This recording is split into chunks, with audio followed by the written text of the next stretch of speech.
Hello everyone, welcome to exam guru. तो सबसे पहले हमने इंग्लिश की क्लासेज स्टार्ट की। फिर उसके बाद में आपका थोड़ा सा ये आया रिस्पॉन्स की फ़िज़िक्स की क्लासेज भी स्टार्ट करें, तो फिज़िक्स की क्लासेज भी हमने स्टार्ट कर दी। अब मैं सोच रहा हूँ कि आपको मैथ्स की क्लासेज भी आपको अरेंज करवा दें। तो जो मैथ्स की क्लास है उसमें आज हम मैथ्स की फर्स्ट सबसे पहली क्लास करेंगे, जिसमें ये वैसे आपकी जो वाई ग्रुप के लिए तो मैथ्स की क्लास सर अरेंज करवा ही रहे हैं। बाकी जो ये क्लास होगी एक्स ग्रुप के लिए होगी, नेवी SSR AA के लिए होगी, NDA के लिए होगी और कोस्ट गार्ड के लिए भी ये ठीक रहेगी ये क्लास, क्योंकि जो क्वाड्रेटिक इक्वेशन है वो सब में आता है। बाकी अपन बेसिक से चीज़ें करेंगे, इसमें क्वाड्रेटिक इक्वेशंस के कुछ कंसेप्ट करेंगे, कुछ रूल्स करेंगे, कुछ फॉर्मूलेज करेंगे जिन पे बेस्ड क्वेश्चन पूछे जाते हैं एग्ज़ाम्स में। और बाकी मैं बताऊं कि आपको ज़्यादा थ्योरेटिकल पोर्शन में मैथ में कवर कराऊंगा, क्योंकि मोबाइल से सारी चीज़ें कवर होना इतनी मतलब वो नहीं है, बहुत टाइम लगता है, मोबाइल से कवर नहीं हो पाती और आपको समझ में भी नहीं आती है। तो बाकी पेन टैब से वगैरह से हम लैपटॉप से उसको पूरी क्लियर कराने की, आपको एग्ज़ाम तक कराने की कोशिश करेंगे। बाकी मैं मोटा मोटा एक तो क्वाड्रेटिक इक्वेशन लेके आऊँगा, उसके बाद में सीक्वेंस एंड सीरीज़ लेके आऊँगा, एंड फिर कैलकुलस का पूरा टॉपिक लेके आएंगे। तो आई थिंक और एक हाँ वेक्टर टॉपिक भी लेके आएंगे। तो आई थिंक मेरे हिसाब से 60% आपका मैथ्स कवर करा देंगे हम। 60% की गारंटी तो मैं ले रहा हूँ, बाकी आप और किसी और कोई मतलब अपने हिसाब से देख लेना। बाकी 60%, क्योंकि कैलकुलस टॉपिक है वो अपने आप में बहुत ही इंपॉर्टेंट है। आई थिंक NDA और मतलब जो डिफेंस एग्ज़ाम है, ये साथ ही IITs वगैरह, इनके लिए तो लगभग 40% कैलकुलस कवर करता है। तो मैं आज क्वाड्रेटिक इक्वेशन स्टार्ट कर रहा हूँ। वीडियो पे आप एंड तक बने रहिएगा।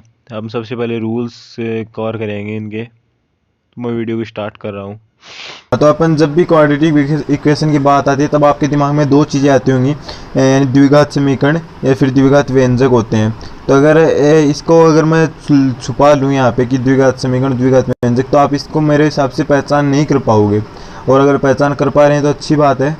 तो अगर अपन देखें कि ax² plus bx plus c equal to 0 अगर दिख जाए, जहाँ पे a not equal to 0 and y equal to x² plus bx plus c दिख जाए, जहाँ पे भी a नॉट इक्वल टू 0 है, तब आपको यह पहचान करना मुश्किल हो जाएगा कि द्विघात समीकरण कौन सा है और द्विघात व्यंजक कौन सा है।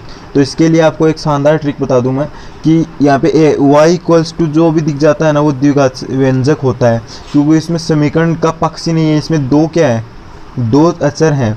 तो ये ध्यान रखिए, समीकरण होता है ना, जिस समीकरण में द्विघात समीकरण की बात करें उसमें केवल एक ही चर होता है, एक चर होता है, और जो द्विघात व्यंजक होता है उसमें दो चर होंगे, एक y और एक x का। ये समझ लीजिए आप, छोटी सी बात। अब आपको पता हो तो द्विघात समीकरण नाम से पता चल रहा है, द्विघात उसकी दो घातें होती हैं, तो दो घात हो गई, इसमें क्लियर हो गया। और a नॉट इक्वल टू 0 मैंने क्यों कहा है, क्योंकि यदि a ही 0 हो जाएगा, a 0 हो जाएगा तो आप ये पद क्या हो जाएगा, गायब हो जाएगा। फिर bx प्लस c के द्विघात समीकरण है नहीं, ये तो एक लीनियर, एक रेखिक समीकरण हो गए, तो लीनियर इक्वेशन हो गया। तो ये द्विघात समीकरण नहीं है, इसलिए क्या इंपॉर्टेंट है, a नॉट इक्वल टू 0 बहुत ही इंपॉर्टेंट है। फिर आपको पता हो तो यदि द्विघात समीकरण की बात करें तो इसमें दो मूल होते हैं। इसमें इंपॉर्टेंट चीज़ क्या है, इसके रूट्स तो दो होते हैं, और हल 0 1 या 2, इन ये तीन हो सकते हैं, 0 भी हो सकता है, 1 भी हो सकता है, 2 भी हो सकता है। इसकी बात भी अपन आगे करेंगे।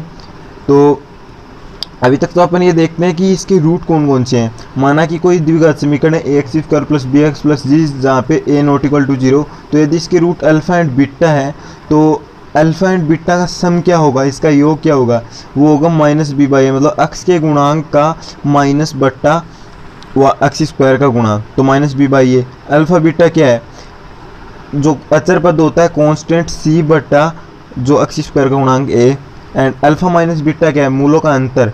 मूलों का अंतर क्या है, √d/a। तो जो d है इसकी बात भी अब अभी आपको पता चल जाएगी कि d का मान क्या होता है। तो आपको पता चल गया कि यदि अल्फा एंड बीटा जो द्विघात समीकरण है उसके रूट हैं, तो क्या करेंगे, उसको सेटिस्फाई करेंगे, उसको संतुष्ट करेंगे।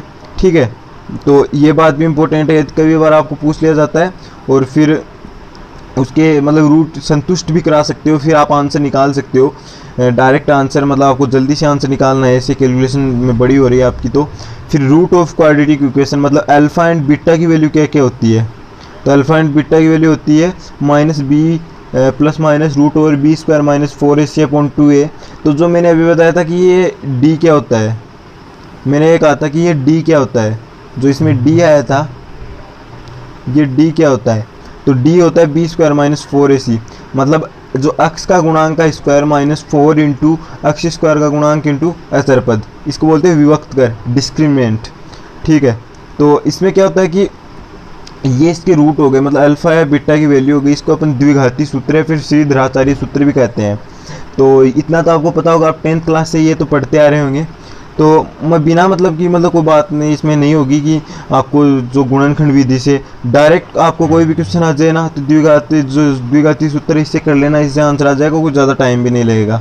आपको देखते पता चल जाएगा, यदि यहाँ पे परफेक्ट स्क्वायर बनेगा, ये पूर्ण वर्ग बनेगा, तो इसका रूट आसानी से होके फिर आप आसानी से वैल्यू निकाल सकते हैं, तो कोई दिक्कत ही नहीं होगी इसमें। ये मेरे हिसाब से सबसे उपयुक्त विधि है जो द्विघाती सूत्र है वो।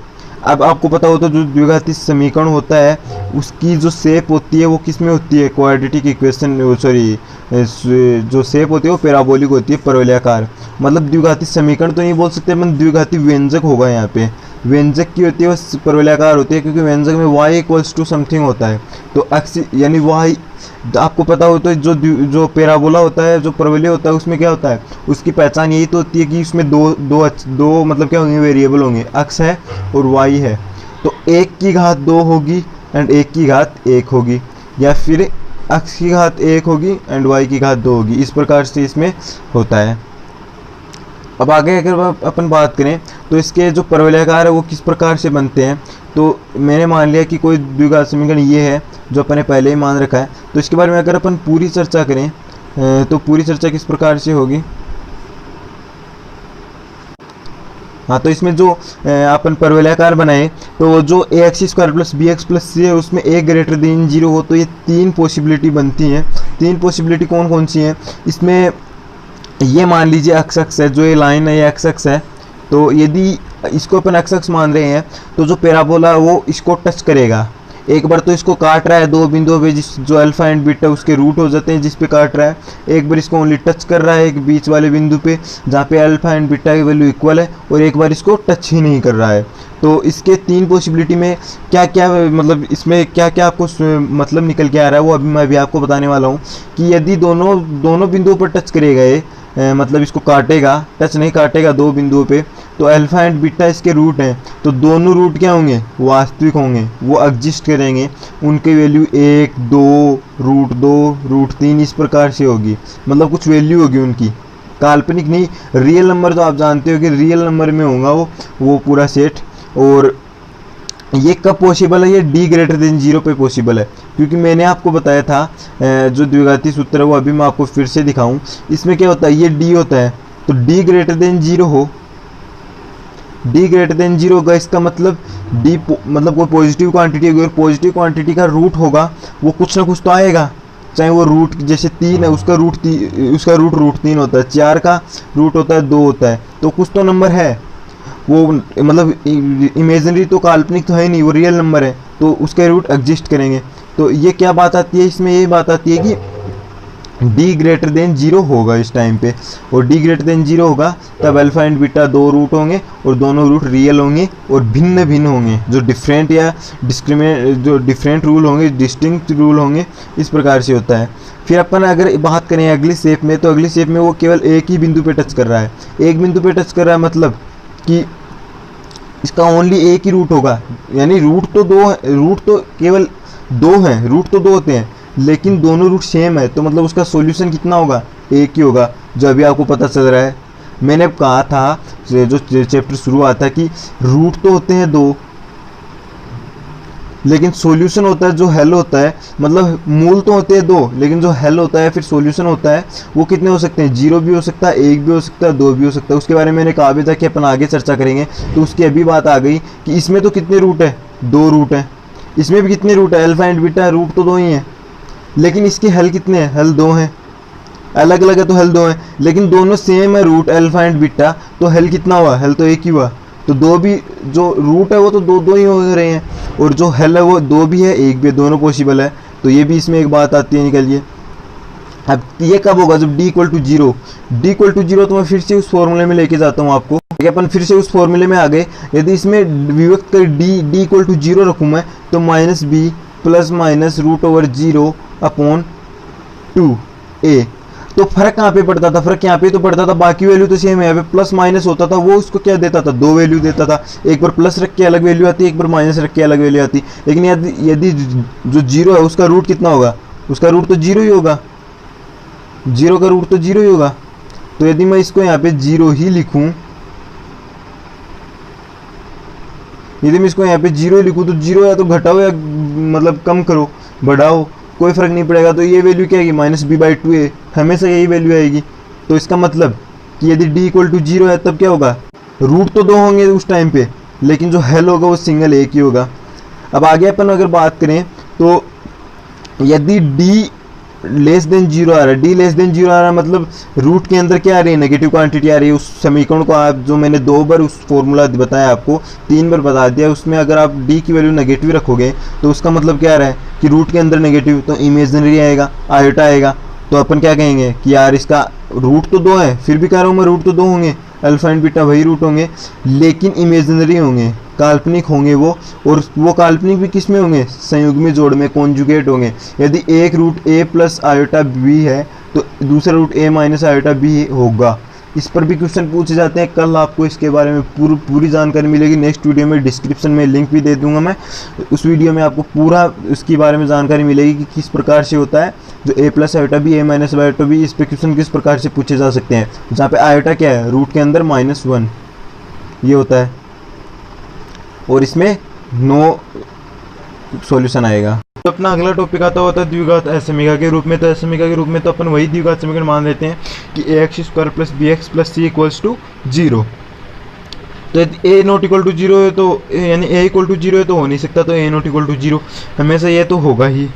अब उसके बारे में बाद में अगर अपन बात करें b इक्वल टू जीरो हो जाए तो X square plus C equals to zero होगा, and X square equal to C minus A. अब आप ये मत कर देना कि minus of C by A, यानी ये नेगेटिव है तो एक्स स्क्वायर की वैल्यू नेगेटिव होगी, मतलब एक्स की वैल्यू क्या होगी, आप ये कह दोगे कि एक्स स्क्वायर की जो एक्स है उसकी वैल्यू इससे क्या होगी, माइनस सी बाई ए का रूट। तो आप ये मत कर देना, ये बिल्कुल भी सही नहीं है, क्योंकि यहाँ पे जो c है या फिर a है उसका अपने को पता नहीं है कि माइनस में है या प्लस में है। यदि c की वैल्यू नेगेटिव में होगी तो माइनस माइनस क्या हो जाएगा, प्लस हो जाएगा, तो ये प्लस में आ जाएगा। या फिर a की वैल्यू नेगेटिव में होगी तो माइनस और माइनस क्या हो जाएगा, प्लस हो जाएगा। तो ध्यान रखना, ठीक है। उसके बाद में यदि c इक्वल टू जीरो हो जाए तो एक्स स्क्वायर, मतलब आपको ये पता चल जाएगा एक्स की वैल्यू एक तो जीरो की है, एक होगी माइनस बी बाई ए। और अगर आपको द्विघात जो असमीका के रूप में बताऊँ मैं आपको, तो A X square plus B x plus C equals to zero है, उसमें एक्स के प्रत्येक मान को अगर ये समीकरण संतुष्ट कर रहा है, मतलब a इक्वल टू जीरो होगा, b इक्वल टू जीरो होगा and c equal to zero होगा। ये होता है इसका असमीका रूप, यानी a equal to b equal to zero, c equal to zero. तो ये तब होगा जब यदि x के प्रत्येक मान को क्या करे, संतुष्ट करे। अब आगे आता है यदि दो द्विघात समीकरण होते हैं जिनकी क्या वैल्यू हो सकती है, क्या होते हैं, a1x square plus b1x plus c1 equal to zero, a2x square plus b2x plus c2 equals to zero, कि दोनों रूट अगर सेम हो, दोनों रूट सेम होना तो a1 बटा a2, मतलब इनके जो मतलब गुणांक बोल सकते हैं अपन, वो क्या होंगे, समानुपात में होंगे। तो a1 बटा a2 बराबर b1 बटा b2 बराबर c1 बटा c2 होंगे। तो जो अपने बात ये पहले भी कर ली कि क्वाड्रेटिक इक्वेशन के रूट होते हैं, जो मूल होते हैं वो दो हो सकते हैं, दो ही होंगे, लेकिन जो हल होते हैं वो जीरो भी हो सकता है, एक भी हो सकता है, दो भी हो सकता है, ठीक है, जिसका अपने डिफाइन भी कर लिया जिसको।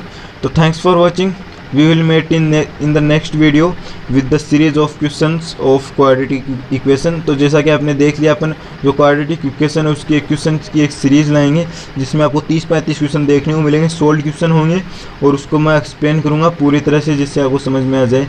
और यदि आप में से कोई IIT या जेई मेन का कोई अप्रिशिएंट बैठा हो या फिर एडवांस, लेकिन एडवांस में तो खैर इसके इतने अच्छे क्वेश्चन नहीं बनते हैं, लेकिन जो जेई मेन का जो अप्रिशिएंट बैठा हो, कोई स्टूडेंट बैठा हो, तो वो भी यहाँ पे अगर पढ़ सकता है। इसमें जेई मेन के लिए ये अच्छा टॉपिक है।